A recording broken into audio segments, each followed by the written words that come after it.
everyone! How are you all guys doing? I hope you and your family is safe amidst of this pandemic situation. And for today's video, what I'll be sharing with you is the heart of my content. And I'll be welcoming you to this episode called Life Talks with Lay. Yes, you heard it right. Life Talks with Lay.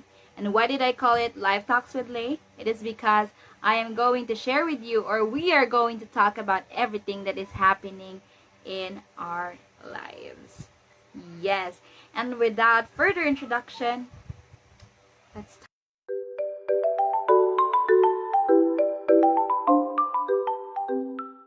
And to begin with, what we are going to talk about today is about failure. As humans, we tend to fail in certain aspects of life. Say for example, as a student. Ako na-experience ko yan when the time comes na tinamad ako na ayoko nang pumasok. I failed as a student. I failed as a child when I disappoint my mom nung hindi na ako pumapasok, na hindi niya alam, hindi na pala ako pumapasok. I failed as a sister nung akala ko okay lang na nagagawa ko yung responsibility ko. Well, in fact, not. And I failed as a friend when I somehow left my friends behind, when I actually don't know how to explain the situation, basta parang bigla na lang ako lumayo without knowing the reason why I failed. And some were just a few examples or few of the experiences I had when I failed, or those times that I experienced failure. And I often ask myself, why do I fail? And I will be sharing with you this, why do people fail. First is because of the standards. Standards sa mga ina-apply natin trabaho na hindi tayo matanggap-tanggap, sa mga tao na hindi tayo matanggap-tanggap, sa mga group of people na hindi tayo matanggap-tanggap. Those were standards that they have, na hindi tayo pasok kasi hindi ka maganda, hindi ka matalino, hindi ka magaling. Those were the standards that people or institution or the society has nowadays. And I just want you to know that standards will remain or cannot be removed in the society or in the world, no matter what. But it can be reachable. Yes, standards can be reachable. How? First, you need to do it step by step. Start on the basic. Say for example, you wanted to become a manager. Hindi naman pagka-graduate mo, manager ka agad, di ba? Or pagka-graduate mo, nagkatrabaho, manager ka agad. Unless ikaw yung may-ari ng kumpanya. Di ba? You have to take it slow and to take it step by step for you to achieve the standards or the qualifications na kailangan mong maabot or ma-reach. Di ba?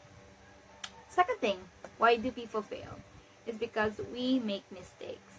And this point or key point is applicable in our life's decision. We make mistake, especially sa mga teens who actually chooses the wrong decision. Example, option 1 and option 2 sa kaibigan. Example lang to ha. People make the wrong decision of choosing their friends. They choose the temporary one kesa sa permanent and true friend. Yan.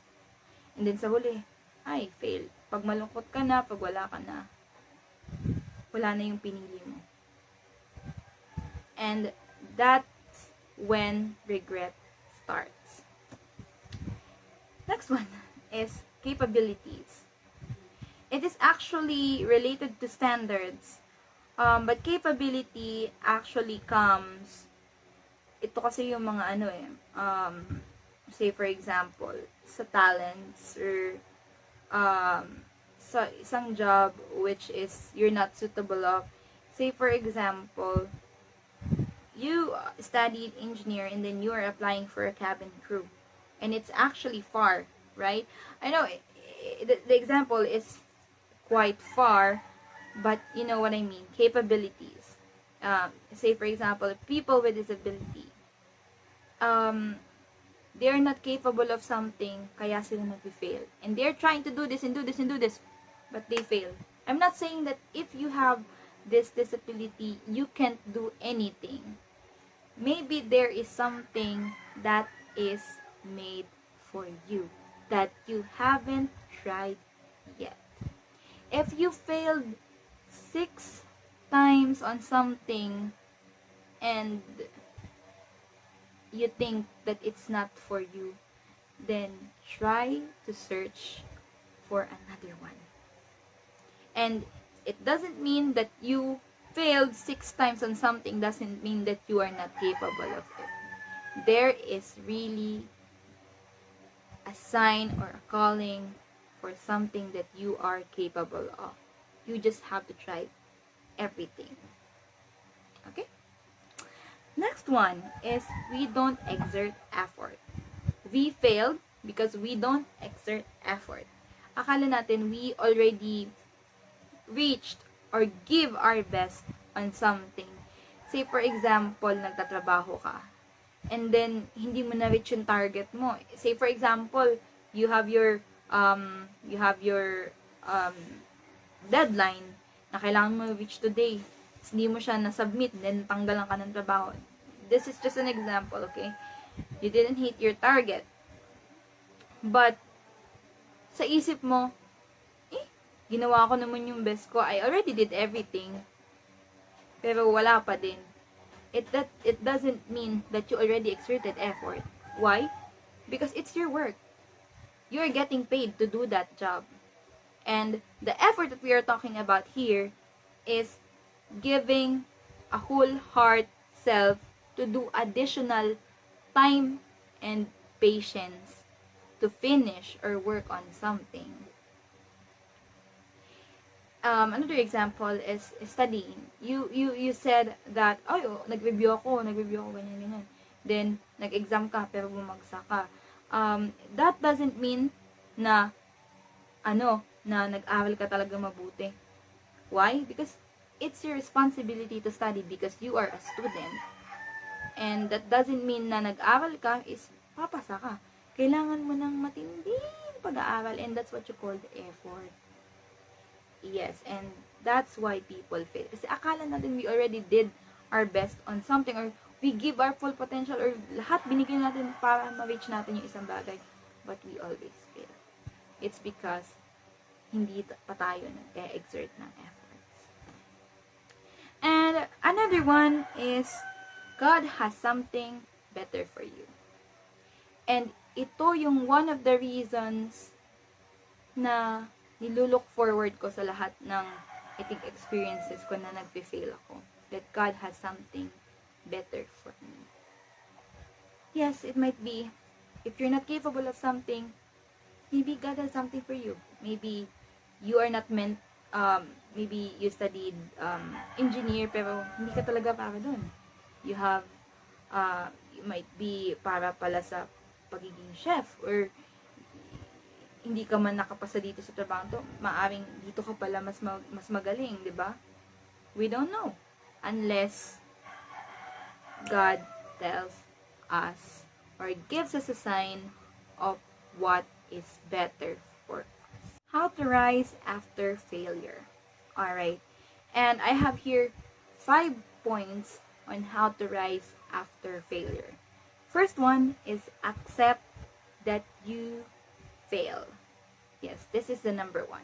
Because some of us, or most of us, hindi natin ma-accept na nagkamali tayo eh. Lagi natin inisip na pag nagkamali tayo, kasi, ang taas naman ng standard nito eh. Kasi, kasi ganito, ganyan.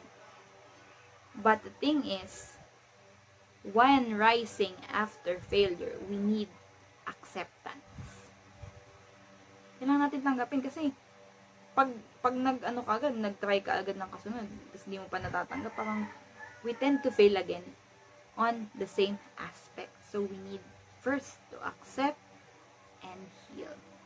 Alright, and second one is move forward.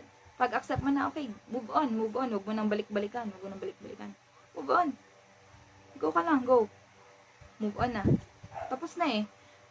If you fail on something dito, start ka sa panibago. Lahat naman ganun eh. Pag nag-fail ka, hindi mo naman pwedeng tumigil ka dun sa pinagawa, ayusin mo ulit. You have to start again and go back to zero and start again. Third one is set proper expectations. Yes, it doesn't mean that you move forward. It means na, oy, okay na ulit. You have to set proper expectation. You have to have a plan. You have to set your goals without expecting too much of yourself. Kasi, dyan tayo nag-fail. Kasi, yung expectation natin, expect ka na ganyan, tapos hindi naman mangyayari. And then, nag-fail tayo. Yan. The next one, pray. This is, I think, the number one armor that we need to rise after we fail. Pray. Always pray. And last point is try again. After you accept that you fail, after you move forward, after you set proper expectation, and after you pray, try it again. You might try to do the previous one or yung same process na ginagawa mo kung saan ka nag-fail. You can do it again. You can try for a new one. Basta try again. Wala namang masama mag-try again. But let's remember this 4 or this 5 points for you to rise after failure. And before I end this video, I just want to share this life lesson that you may fail from time to time, but remember, as long as you live, as long as you're alive, God and life will give you thousands and million chances to grow. Alright? That's it for today's video, and I hope guys that you've learned something about our topic for today. And kung nagustuhan niyo yung video na ito, please hit like, and if you have some additional points, please comment down below.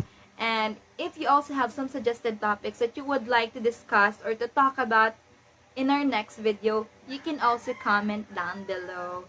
And also, you can share this with your friends so they can learn as well from what we have talked about today. And also, kung bago ka pa lang sa channel ko at gusto mo pang makapanood ng mga gantong contents or gantong videos, please click subscribe and hit the notification bell para lagi kang updated sa aking mga videos. And that's it. And thank you all guys for watching this video, and see you again next time. I hope you all stay safe and God bless. Bye bye!